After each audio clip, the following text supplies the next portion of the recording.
The headlines scream from news screens across the globe. Chinese Coast Guard fires water cannon at Philippine supply ship. Manila protests Beijing's dangerous maneuvers near Second Thomas Shoal. U.S. warship sails through contested waters. China issues stern warning. The South China Sea is a tinderbox. Every day brings a new risk of a spark. A single miscalculation could ignite a conflict with devastating global consequences. The world is watching, holding its breath. For years, the waters west of the Philippines have been a stage for confrontation. Now, the pace is frantic. Philippine vessels, often small and civilian, face off against the steel hulls of China's maritime fleets. These are not isolated incidents. They're part of a coordinated campaign to assert control and test resolve. Imagine being on a small wooden boat, resupplying Marines on a rusty beached warship, as white-hulled giants shadow your every move. Then, the water cannons erupt. A terrifying display of force. This is the front line of a sovereignty dispute, fought with water cannons and sheer tonnage. Each side accuses the other of provocation, each claims to be acting defensively. The Philippines asserts its rights under international law. China points to historical maps. Caught in the middle are fishermen, sailors, and soldiers navigating these treacherous waters daily. They are the human face of a geopolitical struggle closer to the brink than ever before. The question is no longer if a major incident will happen, but when. The tension is a constant, heavy presence in the region. To understand this conflict, you must look beyond the waves. This is about national identity. For the Philippines, it's a fight for sovereignty, a David versus Goliath struggle. Every Filipino vessel at Ayungin Shoal is a symbol of defiance. For China, the issue is equally fundamental. Beijing's claim, rooted in the 9-dash line, is taught in schools and woven into its national story. Backing down would be seen as weakness. For China, control over this sea is a matter of historical destiny and great power status. The legal arguments are just as polarized. In 2016, an international tribunal sided with the Philippines, ruling China's 9-dash line had no basis in law. Beijing rejected the ruling and has ignored it ever since. This creates a fundamental impasse. One side relies on international law, the other on historical claims and power. How do you negotiate when each side's foundation is dismissed by the other? For Filipinos, it's about defending their exclusive economic zone. For China, it's about reclaiming lost territory. This is why the dispute is so intractable. It's not a simple disagreement over a boundary line. It's a fundamental conflict over rights, history, and national honor. Compromise seems nearly impossible. The South China Sea is more than a regional flashpoint. It's a critical artery of the global economy. 1/3 of all global shipping passes through these waters each year. Over $5 trillion in trade. Any disruption would send shockwaves through the global supply chain.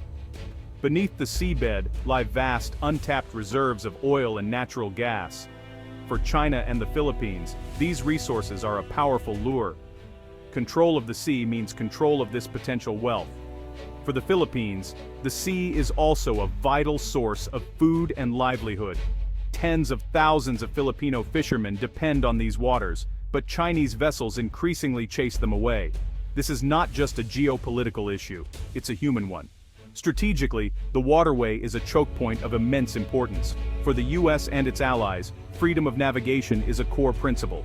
For China, control provides a strategic buffer and a path to challenge American naval dominance. This is why the U.S. regularly conducts freedom of navigation operations, sailing warships through contested areas. The sea is a chessboard for great power competition. The stakes are economic, strategic, and deeply personal for those who live and work on these waters. The fight is not just for the water, but for what lies beneath it. The world's economy depends on what happens here. The last 2 years have seen a frightening escalation. Cat-and-mouse games have turned into direct confrontations. In late 2024, a Philippine resupply mission was blocked and attacked with water cannons, injuring crew members. The pattern has only worsened in 2025. China now deploys swarming tactics. Hundreds of vessels blockading key features within the Philippine exclusive economic zone. This cabbage strategy wraps targets in layers of ships, making access nearly impossible. In August 2025, a collision between Philippine and Chinese Coast Guard vessels near Scarborough Shoal nearly spiraled out of control. The incident highlighted the razor-thin margin for error in these crowded waters. This escalation is calculated. Beijing aims to change the status quo by making it too risky for the Philippines to maintain its presence. The Philippines has responded with assertive transparency, embedding journalists and releasing evidence of China's aggression. This strategy rallies international support but also raises the stakes of every encounter. The risk of a major incident is higher than ever. The standoff is more dangerous and more public than ever before. In response to rising tensions, diplomats propose a formal agreement between the coast guards of both nations. The idea: clear rules of engagement and a direct hotline to prevent accidents and miscalculations. Such a deal could professionalize interactions and reduce immediate risks. But the agreement has major weaknesses. It excludes China's maritime militia, the unofficial naval force at the forefront of swarming tactics. This loophole allows China to continue aggressive actions while its Coast Guard claims to follow the rules. The deal's success depends entirely on good faith. Skeptics worry Beijing would use the agreement to appear reasonable while continuing pressure at sea. The agreement might create a false sense of security, masking ongoing aggression. It's a step toward crisis management, not a solution to the conflict. The underlying issues remain untouched. The risk of escalation persists. A Coast Guard agreement is a tactical fix for a strategic problem. It might stop the bleeding, but it doesn't heal the wound. The core issue is sovereignty, irreconcilable claims over the sea. A hotline can't resolve who owns the water. Beijing's goal remains: establish indisputable sovereignty over the South China Sea. A crisis management mechanism doesn't change that ambition. In fact, it might even help China consolidate control without triggering war. The agreement could make standoffs quieter, but the core conflict remains. It addresses symptoms, not the disease. Dangerous encounters might be managed, but the sovereignty dispute is untouched. The deal doesn't compel China to recognize the 2016 ruling or stop its militia. The Philippines' access to its own waters is still not guaranteed.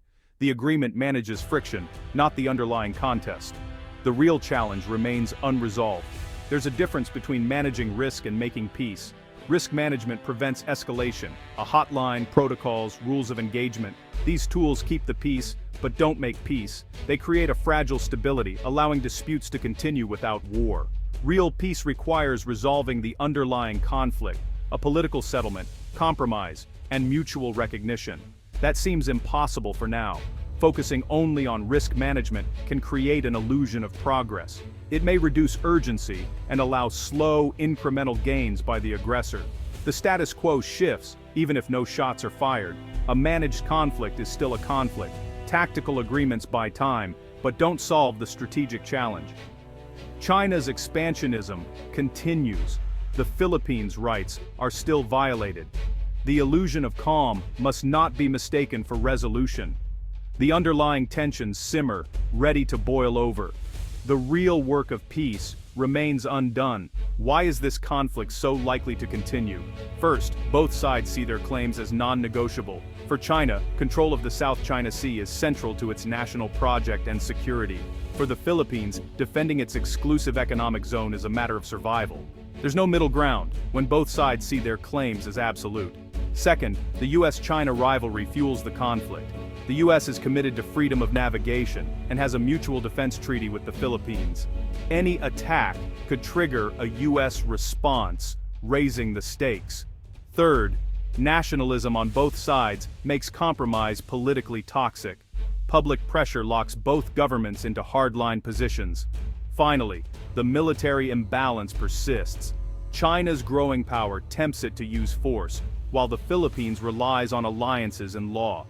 This dynamic ensures the standoff will continue.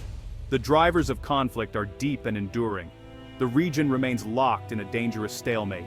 The South China Sea is locked in a dangerous stalemate. Today's headlines of tension and confrontation will likely be tomorrow's as well. The core drivers, sovereignty, pride, resources, and great power rivalry, are intensifying. The fundamental positions of the Philippines and China are irreconcilable. Solutions like a Coast Guard agreement are superficial. They manage symptoms, not the disease. Risk reduction measures can prevent war, but not resolve the dispute. The international community, led by the US, plays a critical role, but embeds the conflict in a larger rivalry. The South China Sea remains a global chessboard, impacting lives on the water. Disaster can be averted through careful management, but the conflict is here to stay. This is a defining feature of the 21st century Indo-Pacific. The goal is not to win, but to manage the dispute and prevent catastrophe. The simmering sea must not boil over.